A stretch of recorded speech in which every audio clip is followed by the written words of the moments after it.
পাল জড়ো করে নে ঘরে আমার বুঝি না মায় কত বুঝি নাম করে আর খেলবো না ভাই ও শ্রীরাম আর বিলম্ব করিস না পাল জড়ো করো শ্রীরাম আনদেহ সিংহায়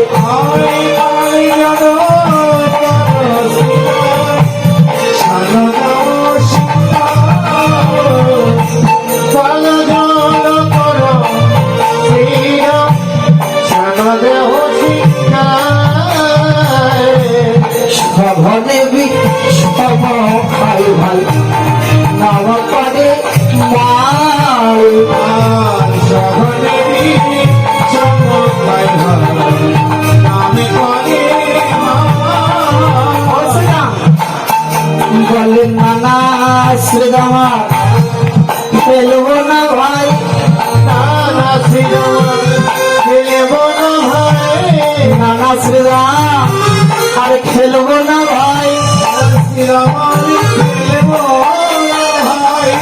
মা বুঝি কত নাম করে ভাই নানা শ্রীরাম খেলবো না ভাই মা বুঝি কত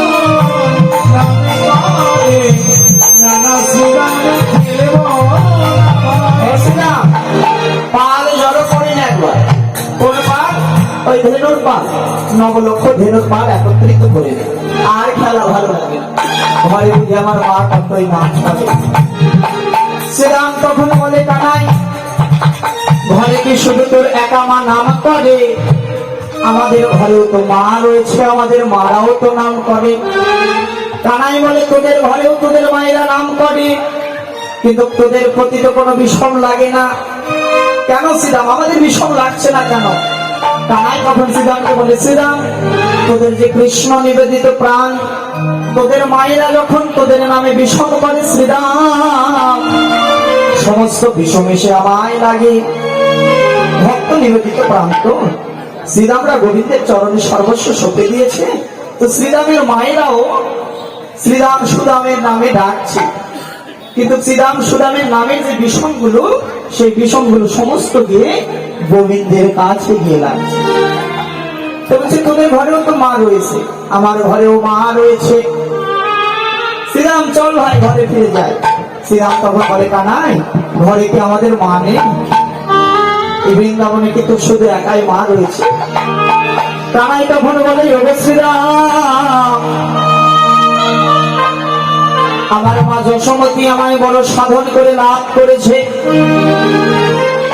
নিজের স্তন যুগল কেটে কিন্তু গোবিন্দকে লাভ করেছিলেন দ্রৌপদী ধরা ভগবান নারায়ণ পরীক্ষা করতে গিয়েছিলেন ধরা দেবী গোবিন্দ সেবার জন্য নিজের স্তন কেটে প্রভুকে সেবা দিয়েছিলেন প্রভু বলেছিল মা তোর সেবায় আমি সন্তুষ্ট বলতে আমার কাছে কি চাস ধরা মা বলেছিল প্রভু যে নিজের স্পরধন কেটে আমি তোমার সেবা দিয়েছি আমি চাই তুমি পুত্র রূপে হয়েছে আমার ঘরে বসে সেই পরধন তুমি পান করো এই সেই যশোমতী পূর্বে ছিল ধরা এবার দাপরে এসে হলো মা যশোমতী তো যশোমতী ঘরে গোপাল গোপাল বলে ডাকছে তো শ্রীরামকে বলছে শ্রীরাম এই বৃন্দাবনের সকলেই আছে কিন্তু আমি মায়ের যশোমতী ছাড়া আর কেউ নেই চল ভাই ঘরে ফিরে যাই আর খেলা ভালো লাগে না আর বিলম্ব করিস না পাল জড়ো করো শ্রীরাম সারা দেহ সিংহাই সগনে বিষম খাই নাম করে মায় শুধু তাই হারে বলি শোন আজ মাঠে বিলম্ব দে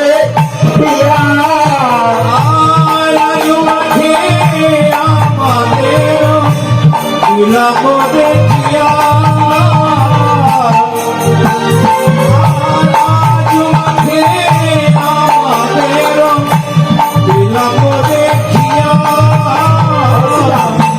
আজকে মাঠে আমাদের মা বিলম্ব দেখেছে দেখে আর খেলা ভালো লাগে না জানি তাই একটি অনুরোধ আপনাদের রাঙার আতুল চরণে আমাদের কমিটির বাবার পক্ষ থেকে একটি আবদার বাবারা সাহায্য ঝুলি নিয়ে আপনাদের কাছে যাবে আপনারা মন্দির সেবার জন্য সাধু সেবার জন্য এই যজ্ঞ সেবার জন্য যে যা পারবেন দান করবেন বাবারা আপনাদের মাঝে সেই জন্য আসবে যার যতটুকু সামর্থ্য ততটুকু দান করবে গৌর হরিবল শ্রীরাম আজ মাঠে আমাদেরও বিলম্ব দেখিয়া আনো বুঝি কাঁদে মাতা পথ পানে চাইয়া শ্রীরাম এখন কানাইকে বললো, কানাই আমাদের মারাও তো ঘরে রয়েছে, আমাদের মায়েরা তো কই কান্নাকাটি করছে না। কানাই তখন বলে, শ্রীরাম এই না বৃন্দাবনে সকলের সকলই আছে, কিন্তু আমাদের যশোমতী মায়ের আমি ছাড়াই আর কেউ নেই রে শ্রীরাম,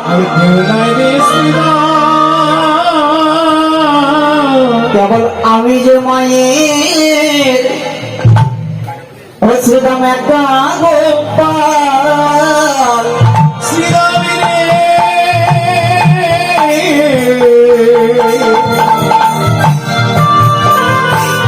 আমি যে মায়ের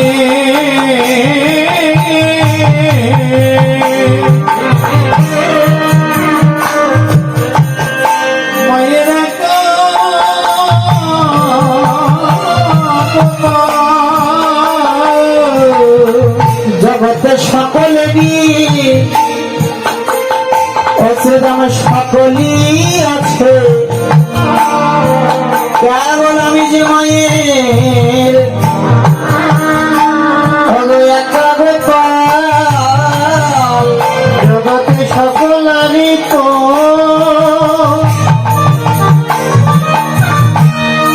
ওই না সকলেরই তো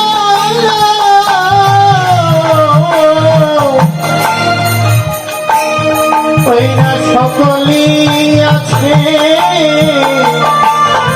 বল বল আমি মায়ের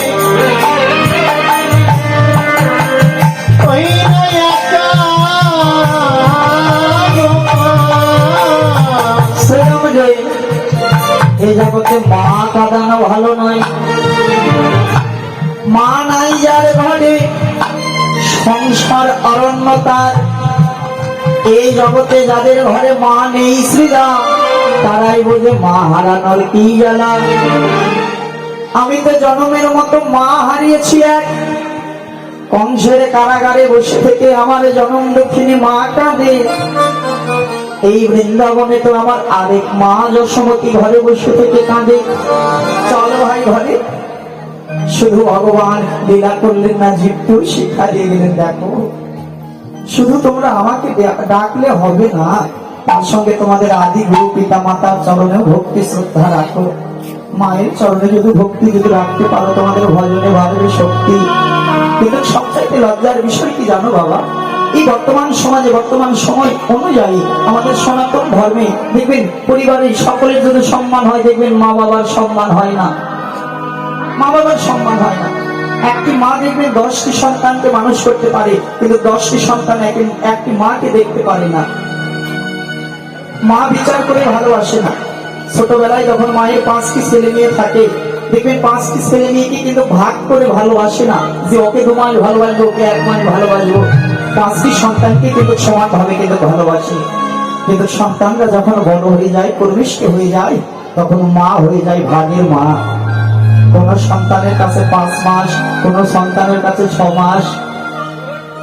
দাঁত থাকতে কেউ আমরা দাঁতের মর্ম দিই না, দাঁতের যত্ন নিই না। যখন বদন থেকে দাঁত চলে যায়, তখন দেখবেন সকলেই দাঁত নিয়ে টানাটানি করি। আমরা তো আমাদের সন্তানকে তো সুশিক্ষা দিতে পারি না। দোষটি তো সন্তানের না, দোষটি হলো আমাদের পিতা মাতা।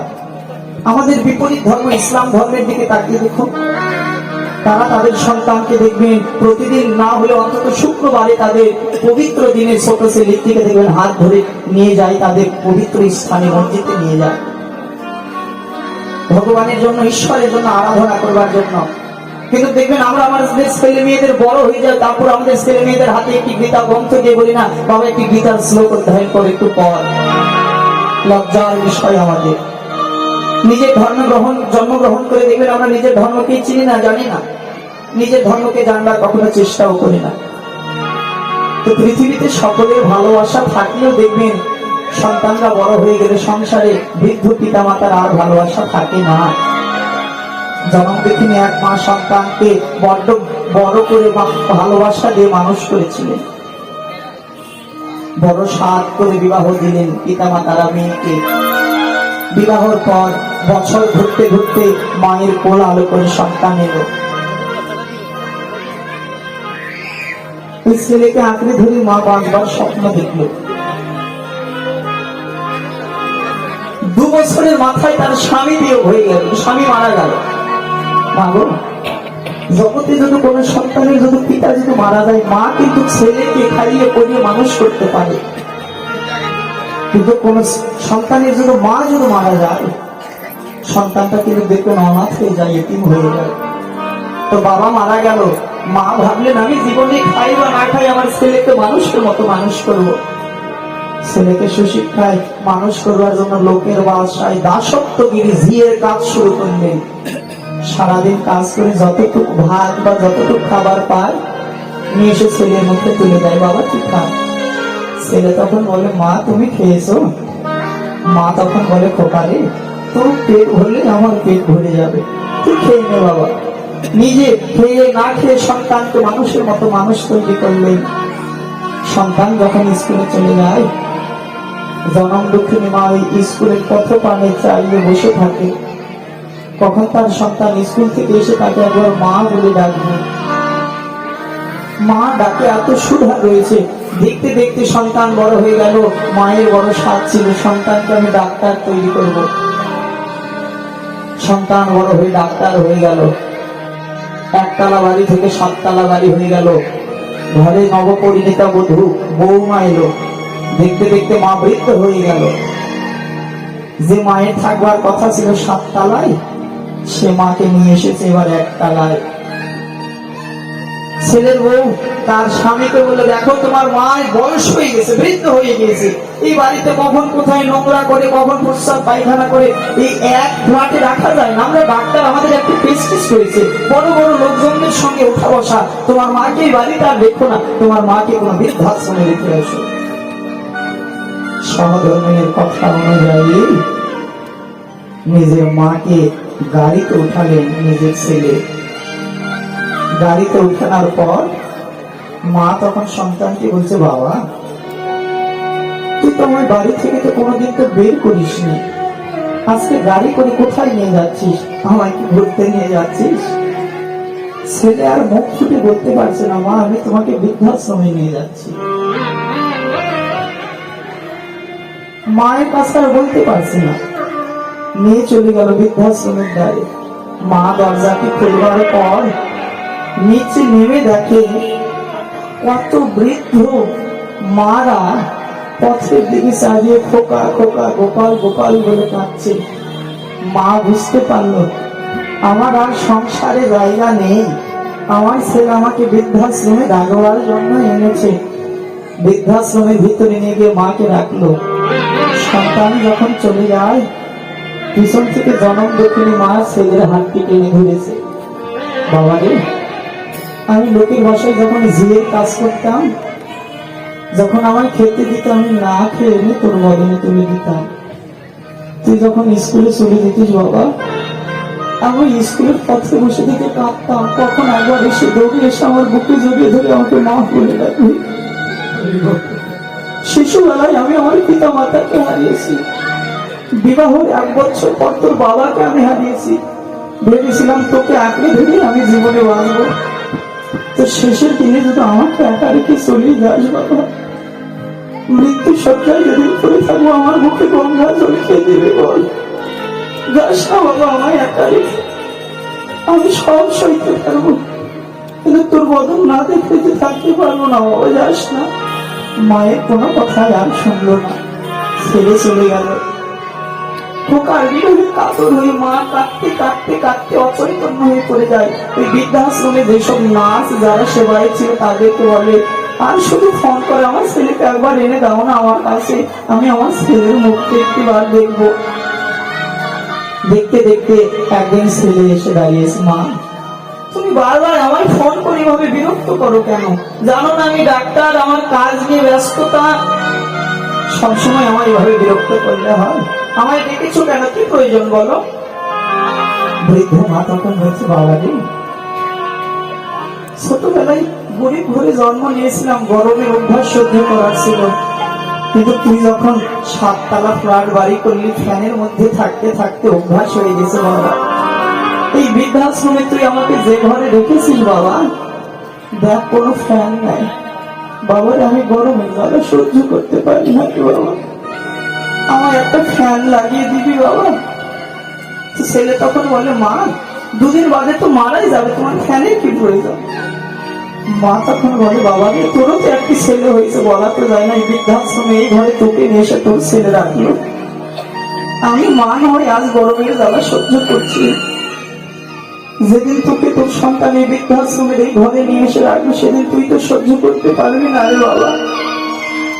এই কথা বলবার কিছুক্ষণ পরে ছেলের আত্মস্মৃতিবোধ জেগে উঠেছে। ছেলে মাকে বলছে, মা আমি জীবনে বড় ভুল করেছি মা, আমি বুঝতে পারিনি। কথা বলতে বলতে মা নিস্তব্ধ হয়ে গেছে, আর কথা বলে না। ছেলে মায়ের চরণ দুটি বুকের ভিতরে বেড়ে রয়েছে। মা খোকা খোকা বলে ডাকছো না কেন? আমায় খোকা খোকা বলে ডাকো।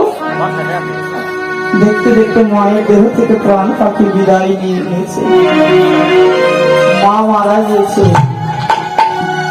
ছেলেটি মায়ের চরণ ধরে শুধু কাঁদছে, মা ও মা তুমি আমায় অনাথ করে এতিম করে যে চলে গেলে, এই জগতে তাকিয়ে দেখো কত সন্তান তাদের মাকে মা বলে ডাকবে, কিন্তু আমি তো মা বলে ডাকবার মতো কোনো বান্ধব আর পেলাম না, এবং এতিম করে অনাথ করে চলে গেলে মা।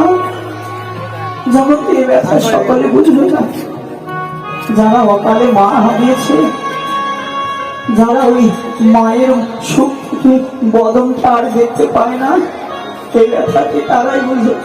আমরা বুঝি বাবা, যখন বাড়ি থেকে 5 দিন 7 দিনের জন্য বের হই,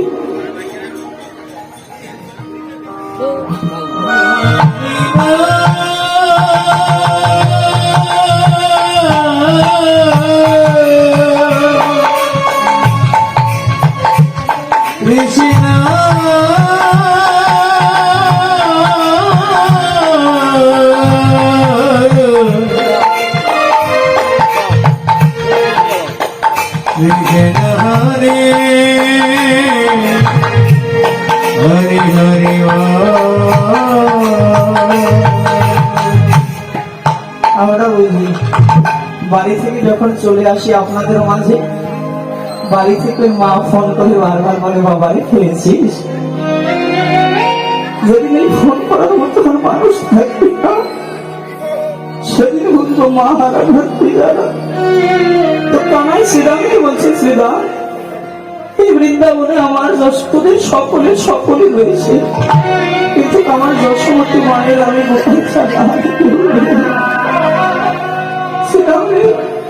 আমার মায়ের যদি কিছু হয়ে যায় আমার বলে দে না, আমি মা বলে আমি মাকে ডাকবো। মায়ের ডাক যে বড় মধুর ডাক। আমি জগতে সকল কিছু হারালে আমি সকল পাবো, ভাই হারালে ভাই পাবো, বন্ধু হারালে বন্ধু পাবো, বান্ধব হারালে বান্ধব পাবো শ্রীরাম, কিন্তু শ্রীরাম জগতে আমি মা হারালে মার কোথায় পাবো? আমার মা ঘরে বসে থেকে নাম করছে, চল ভাই ঘরে ফিরে যায়, আমার আর খেলা ভালো লাগে না। ও শ্রীরাম, সকলকে যদি আমি হারিয়ে ফেলি শ্রীরাম, আমায় একেবারে বলে দে না রে শ্রীরাম।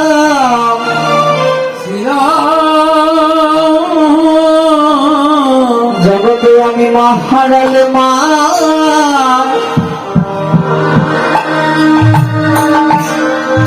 ও শ্রীরাম পাবো কোথায়?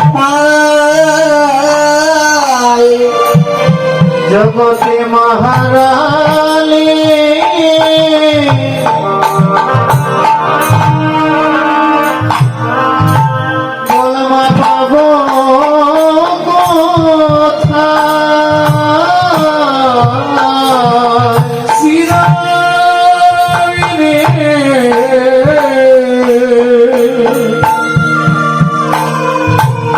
জগতে মহালে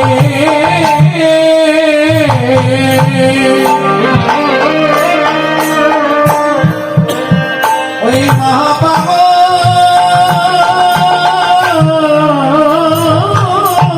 কথা জানিস না, জগত মাতৃভাষা বলে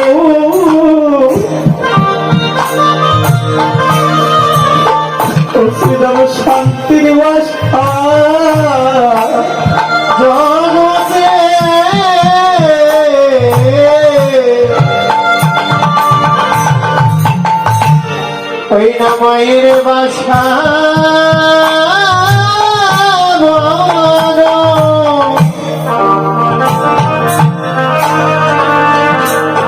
ওই না শান্তি বাসা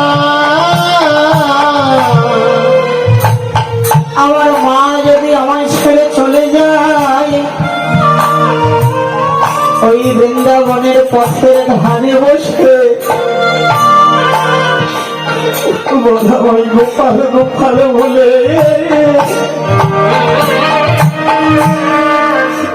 ও শ্রীরামকে ডাকিবে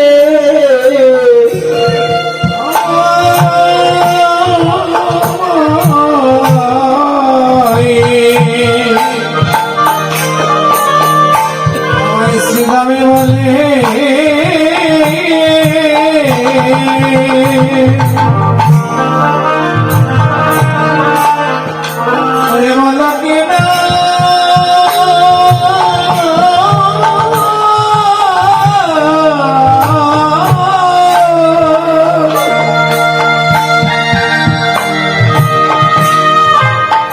কে ডাকিবে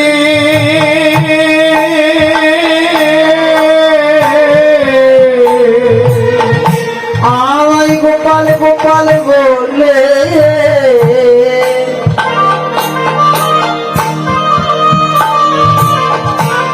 শ্রীরামকে ডাকিবে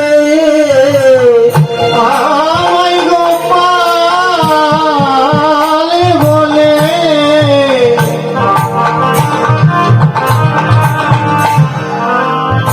শ্রীরামের কে ডাকিবে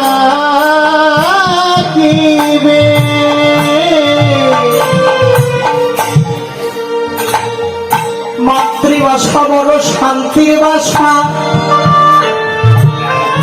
যারা অকালে মাকে হারিয়েছে তারাই বোঝে মা হারানোর জ্বালা যে মায়ের বুক খালি করে তার কোলের ধন চলে যায় সে মা বোঝে সন্তান হারানোর জ্বালা জগতের সবচাইতে ভারী কি জানো মা কোন পিতার কাঁধে তারই সন্তানের মরা দেহ কোন মায়ের চোখের সামনে পড়ে থাকা তারই ছেলের মরা দেহ শ্রীরামকে বলছে শ্রীরাম ঘরে ফিরে চল না ভাই ঘরে আমার মা কতই নাম করছে আমার আর খেলা ভালো লাগে না শ্রীরাম পাল জড়ো করে নে শ্রীরাম তখন বলে কানাই পাল জড়ো তো করবো তোর সকল ধেনু হাক মানলে তোর চোরা ধেনু হাক মানে না কানাই আর বিলম্ব করিস না তোর ওই ধেনুদের এবার বেনুতে নাম ধরে ডাক গোবিন্দ এমনি চাঁদ মুখে এবার বেনু ধরলে ধরে তার ধেনুদের ডাকলেন কিভাবে ডাকছে চাঁদ মুখে দিয়া বেনু মুখে দিয়া বেনু মুখে দিয়া বেনু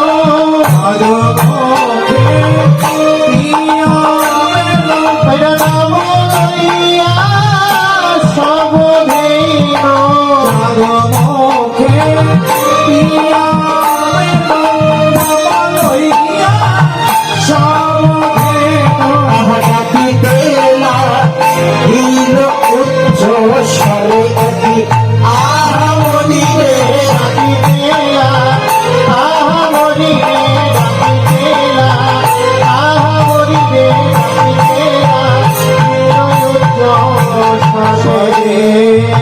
রাম বললেন তোর সাত মুখে একবার বেনু ধর বেনু ধরে ওই ধেনুদের ডাক গোবিন্দ আর বিলম্ব করলেন না এবার ধেনুদের ডাকছে চাঁদ মুখে দিয়া বেনু নাম লইয়া সব ধেনু ওই চাঁদ মুখ দিয়া বেনু নাম লইয়া সব ধেনু ডাকিতে লাগিল উচ্চ স্বরে ডাকিতে লাগিল উচ্চ স্বরে ডাকিতে লাগিল উচ্চ স্বরে উঠিয়া রে ডাকিতে লাগিল উচ্চ স্বরে ধবলি শ্যামলি বলে ডাকছে ধবলি ও শ্যামলি আয় ঘরে যাওয়ার সময় হয়ে গেল আর বিলম্ব করিস না চল আমরা ঘরে যাব লীলা শেষের পর্যায়ে আর বেশি সময় নেই আপনারা যদি গোবিন্দ সেবায় যদি দান করতে চান আমার সম্প্রদায় থেকে পাঠাচ্ছি, আপনারা